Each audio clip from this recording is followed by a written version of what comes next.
Hamas किसके द्वारा पैदा किया गया है? यही बेंजामिन नेतन्याहू जब 1967 में इनकी सरकार जा रही थी तो इन्होंने ही हमास को फंड करके हमास जैसे संगठनों को खड़ा किया अपने राजनीतिक लाभ के लिए। मस्जिदों पर, गिरजाघरों पर, बच्चों के ऊपर, बुजुर्गों के ऊपर, महिलाओं के ऊपर बमबारी करके आप क्या सिद्ध करना चाह रहे हो?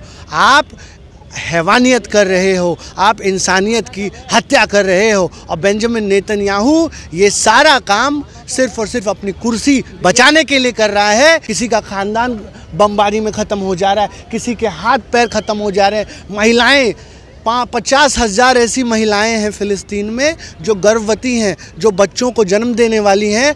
इस संकट के घड़ी में वहाँ पर मेडिकल की सुविधाएं नहीं हैं। इजराइल का समर्थन करने का यही कारण है क्योंकि फ़िलिस्तीन में मुसलमान आबादी ज़्यादा है। युद्ध कहीं भी किसी भी सूरत में किसी भी समस्या का समाधान नहीं है। और आज जिस तरीके से पूरी दुनिया एक वॉर मॉन्गरिंग का काम कर रही है, देखिए, चाहे युद्ध अफ़गानिस्तान में हो, चाहे युद्ध सीरिया में हो, लीबिया में हो, गाज़ा में हो, इजराइल में हो, कहीं भी युद्ध किसी भी समस्या का समाधान नहीं है। भारत के परिप्रेक्ष्य में हम आपको बता दें कि हमारे जो तमाम पहले के भी जो नेता रहे हैं, महान नेता रहे हैं, चाहे वो नेहरू जी हों, चाहे वो अटल बिहारी वाजपेयी हों, चाहे वो मनमोहन सिंह जी हों, तमाम लोगों ने बहुत पहले से ही 1947 के बाद से ही फ़िलिस्तीन के समर्थन में ही जो है अपने आवाज़ बुलंद की है। और मुझे आज ये देख करके बड़ी दया आ रही है, दुख हो रहा है कि आज नफ़रत का स्तर इस देश में इतना बढ़ चुका है मुसलमानों के खिलाफ। आपको पता है भारत में क्यों फ़िलिस्तीन का विरोध हो रहा है? क्योंकि फ़िलिस्तीन जो है वो मुस्लिम बाहुल्य देश है। इसलिए पूरी गोदी मीडिया, जो पूरा तबका है राइट विंग का, वो किस तरीके से बेंजामिन नेतन्याहू के समर्थन में खड़ा हो रहा है, जबकि Benjamin Netanyahu is a war criminal. आप मुझे बताइए कि किसी भी देश का पानी बंद करके, खाना बंद करके, वहाँ का इलेक्ट्रिसिटी काट के बमबारी करना, ये कहाँ तक जो है इसका आरोप लग रहे हैं कि सही है? देखिए, हमास जो है, हमास किसके द्वारा पैदा किया गया है? यही बेंजामिन नेतन्याहू जब 1967 में इनकी सरकार जा रही थी तो इन्होंने ही हमास को फंड करके हमास जैसे संगठनों को खड़ा किया अपने राजनीतिक लाभ के लिए। आज जब वही हमास लिबरेशन की मांग कर रहा है, फ़िलिस्तीन की और गाज़ा की आज़ादी की बात कर रहा है, तो आज वही हमास आपने उसी को दुश्मन बना दिया। इसका मतलब चिट भी आपकी, पट भी आपका। ये शर्मनाक है। और आप बताइए ना कि फ़िलिस्तीन के आम नागरिकों की क्या गलती है? जो निहत्थे लोग हैं, आज हज़ारों बच्चों का आप वीडियो देखिए किस तरीके से लहूलुहान होकर के गाज़ा के हॉस्पिटल्स पर, चर्च पर, मस्जिदों पर बम बरसाया जा रहा है। क्या ये मानवता है? आप बताइए, यूएन के रूल को आप कैसे वायलेट कर रहे हो? मस्जिदों पर, गिरजाघरों पर, बच्चों के ऊपर, बुजुर्गों के ऊपर, महिलाओं के ऊपर बमबारी करके आप क्या सिद्ध करना चाह रहे हो? आप हैवानियत कर रहे हो, आप इंसानियत की हत्या कर रहे हो। और बेंजामिन नेतन्याहू ये सारा काम सिर्फ और सिर्फ अपनी कुर्सी बचाने के लिए कर रहा है, क्योंकि उसके देश में उसके खिलाफ आंदोलन खड़े हो रहे हैं। हमास जो रॉकेट छोड़ रहा है उससे इजराइल के बच्चे नहीं मर रहे हैं, उससे उनका नुकसान नहीं हो रहा है, सिर्फ इजराइल के रॉकेट से उनका नुकसान हो रहा है। नहीं, हमने कब कहा कि हमास बहुत अच्छा काम कर रहा है? हमास जो काम कर रहा है ये कंडेमेबल है, हम इसकी कड़ी भर्त्सना करते हैं। लेकिन आप मुझे बताइए कि जब अमेरिका में 26/11 का आतंकी हमला हुआ तो क्या अमेरिका ने पूरे पाकिस्तान का बिजली पानी काट कर बमबारी की, पूरे पाकिस्तान को ख़त्म कर दिया? हमें आतंकवाद से लड़ना है, हमें आम लोगों को नहीं ख़त्म करना है। And war is not a solution. आप अगर दुनिया की विचारधाराएं पढ़ेंगे तो युद्ध से युद्ध नहीं ख़त्म होता है। और आज आप बताइए ना कि कहावत है यहाँ की कि an eye for an eye makes the whole world blind. अगर आँख के बदले आँख फोड़ना शुरू कर दिया जाए तो पूरी दुनिया अंधी हो जाएगी। हम बार बार कह रहे हैं, चाहे हमास हो, चाहे इजराइल की जो ये बमबारी है, ये कंडेमेबल है। वॉर रुकना चाहिए, वहाँ शांति बहाल होनी चाहिए। हम पीस और हार्मनी के लिए यहाँ खड़े हैं, हम किसी के समर्थन और किसी के विरोध में नहीं खड़े हैं। लेकिन आज जिस तरीके से नृशंस हत्याएं इजरायली सेना के द्वारा की जा रही हैं, ये शर्मनाक है। और एक बात हम कह दें, कोई मर जाए कोई फ़र्क नहीं पड़ता, लेकिन एक बार अगर इंसानियत मर जाएगी तो सभ्यताएं ख़त्म हो जाएंगी। इसलिए हम चाहते हैं कि जल्दी से जल्दी ये युद्ध रुके, वहाँ पर शांति बहाल हो। तो भारत ने भी जो है ह्यूमैनिटेरियन एड भेजा है, जिसमें मानव रक्षक दवाएं थीं और मूलभूत जो भी सुविधाएं थी उनको यहाँ से एयरफोर्स के द्वारा भेजा गया है। पूरी दुनिया के हम वर्ल्ड लीडरों से ये आग्रह करेंगे कि इस युद्ध को बंद करिए। और Benjamin Netanyahu is a war criminal, he is not a leader, he is a war criminal.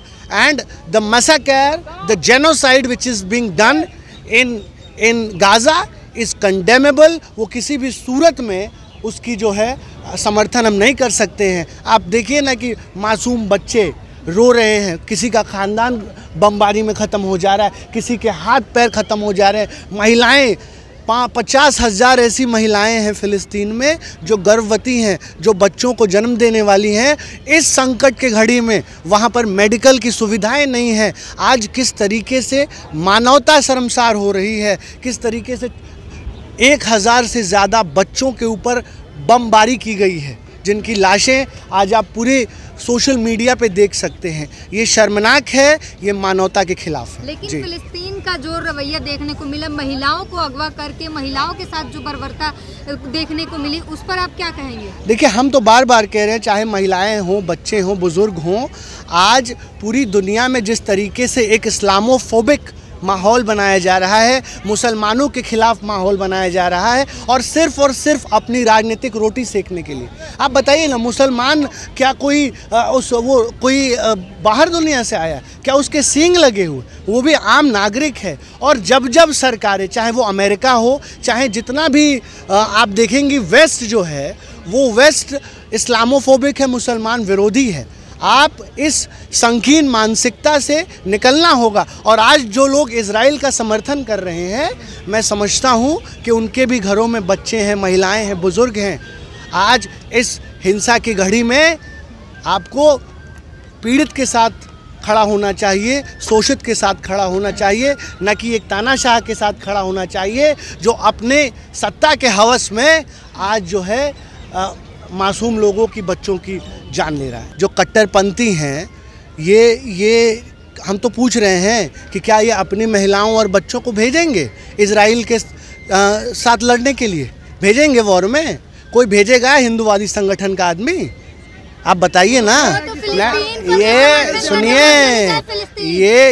ये कायरतापूर्ण है, ये शर्मनाक है कि आज एक समुदाय से नफरत में आप इतने अंधे हो चुके हैं कि आप एक हत्यारे का, एक वॉर क्रिमिनल के साथ खड़ा हो रहे हैं। और इतिहास में आप बताइए ना, भाजपा जो कह रही है कि वो नेतन्याहू के साथ खड़ी है, भाजपा के नेता जो अटल बिहारी वाजपेयी, जिन्होंने भाजपा को आज उसकी जो है सत्ता दिलाया, उनकी विचारधारा ने, वो अटल बिहारी वाजपेयी, उनके भाषणों को सुन लीजिए कि वो किसके साथ खड़े थे। उन्होंने खुले मंचों से इस बात को कहा कि हम फ़िलिस्तीन के साथ खड़े हैं। और कहाँ से भैया, आप इतिहास उठा के देखिए कि पूरा फ़िलिस्तीन कौन वहाँ का मूल निवासी था और कौन विश्व युद्ध के बाद वहाँ पर रिफ्यूजी बन के आया और आज रिफ्यूजी बन कर के पूरा कब्जा कर लिया। तो आप इतिहास पढ़िए। जो फ़िलिस्तीन के समर्थन में है, ज़्यादा फ़िलिस्तीन से हमदर्दी है,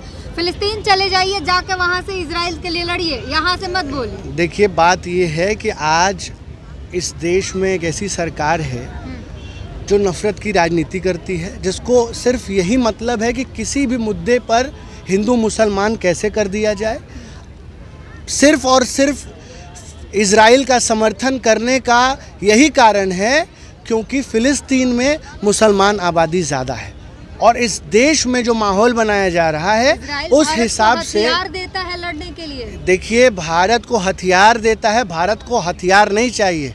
भारत आज भूखमरी, हाँ, भारत को देखिए, मेरे युवा भाई ने कहा कि भारत को हथियार नहीं चाहिए, और जो भी इस देश में पढ़ा लिखा होगा, शिक्षित होगा, वो ना तो उसको वॉर चाहिए, ना हिंसा चाहिए, ना हथियार चाहिए, उसको रोजगार चाहिए, उसको महंगाई से निजात चाहिए। करेगा तो आप दिखाइएगा कि हमारे पास रोजगार है। नहीं, चाइना कहाँ अटैक कर रहा है, ऐसे ही कब्जा करके बैठा है। अरे आप देखिए, ये सब लड़ाने वाली बात है।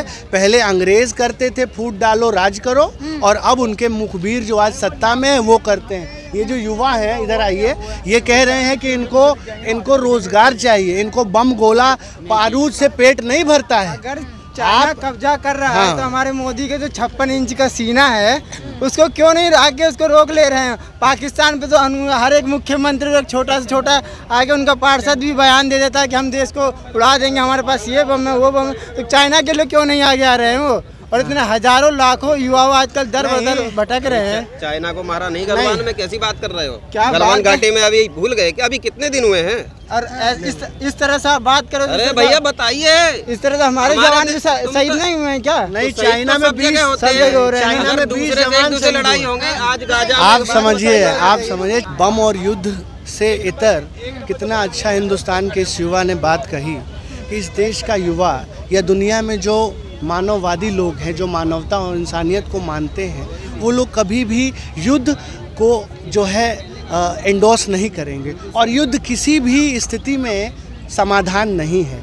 ये जो वॉर मॉन्गरिंग कर रहे हैं, अगर युद्ध हो जाए तो सबसे पहले भागने वाले यही कायर होंगे।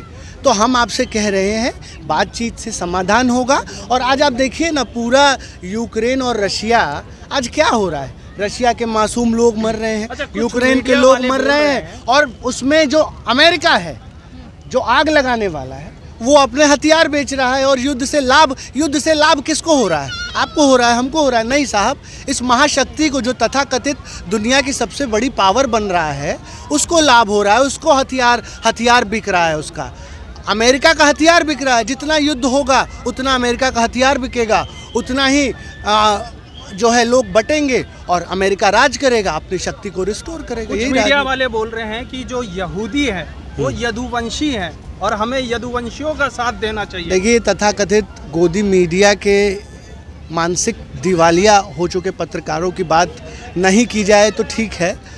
ये शर्मनाक है कि किसी भी देश के एक समुदाय को आप जो है विदेशी बता रहे हो। ये पूरे देश के यादवों की बेइज्जती है।